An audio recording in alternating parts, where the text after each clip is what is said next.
প্রচন্ড শীতের রাত। উনি মাগরিবের নামাজ, এশারের নামাজ পড়ে একটা মসজিদে শুয়ে পড়লেন, আর শুয়ে শুয়ে হাদিস পড়তেছেন। কি পড়তেছেন? কথা বলেন।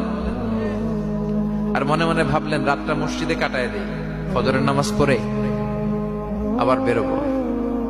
কিন্তু দারোয়ান এসে বলে মসজিদে থাকতে পারবেন না, ওঠেন। দারোয়ান আছে না, কথা কন।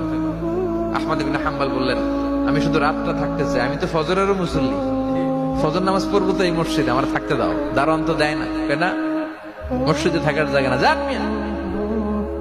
উনি যে আহমদ ইবনে হাম্বল এটা চিনে নাই, থাকতে দেয়। কি করবে এখন? উনি কাঁথা গুছিয়ে হাদিসের কিতাব নিয়ে কাঁধের মধ্যে ব্যাগ নিয়ে মসজিদ থেকে বেরোয় গেলেন। কি আর করবেন, প্রচন্ড শীত, আর কাঁপতেছেন বুড়ো মানুষ। পথিমধ্যে দেখলেন বাজার। বাজার একজন খাব্বাস, শাবুন খাব্বাস, যুবক রুটি বিক্রেতা। সে রুটি বিক্রি করে, চুলার মধ্যে রুটি সেকে। সে যে সালাম দিল, আসসালামু আলাইকুম। যুবক বলে, ওয়ালাইকুম আসসালাম। আহমদ ইবনে হাম্বল বলে, যুবক আমার যাওয়ার জায়গা নেই, সফরে বেরিয়েছি, খুব শীতে কষ্ট পাচ্ছি, রাতে যদি তোমার এই চুলা থেকে একটু আগুন পোহাই কোনো সমস্যা? যুবক বলে, না না সমস্যা না, হালাল সাহালাল, ওর সামনে আসে না, আপনি আগুন পোহাইলে আমার সমস্যা কি? সুবহানাল্লাহ পড়েন।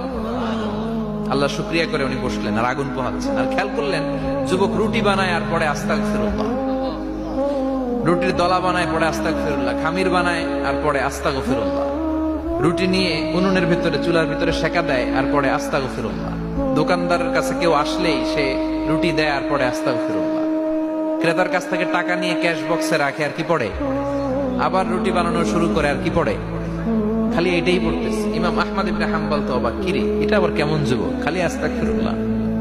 উনি প্রশ্ন করলেন, যুবক ঘটনা কি? আসার পর থেকে তোমার দেখতেছি তুমি রুটি বানাও, রুটি বিক্রি করো আর পড়ো আস্তাগফিরুল্লাহ, মালাকা ইয়া শাবাব?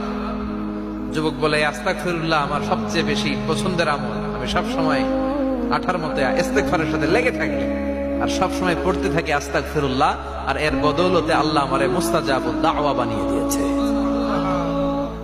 আহমদ ইবনে হাম্বল তো অবাক, আনতা মুস্তাজাবুদ দাওয়া? তুমি মুস্তাজাবুদ দাওয়া, রুটিওয়ালা? আমি এত বছর হাদিস পড়াই, আমিও তো মুস্তাজাবুদ দাওয়া না, আর তুমি রুটি বেচো বাজারে, তুমি মুস্তাজাবুদ দাওয়া? তুমি দোয়া করলে সব কবুল হয়ে যায়? যুবক বলে, নাম আনা মুস্তাজাবুদ দাওয়া, আমি আমার জীবনে যত দোয়া করেছি কবুল করে নিয়েছে কে? সব দোয়া কবুল করে নিয়েছে আল্লাহ, একটা দোয়া ছাড়া। কয়টা? আহমদ ইবনে হাম্বলের কৌতূহল, কিউরিয়াসিটি আরো বেড়ে গেল। কি?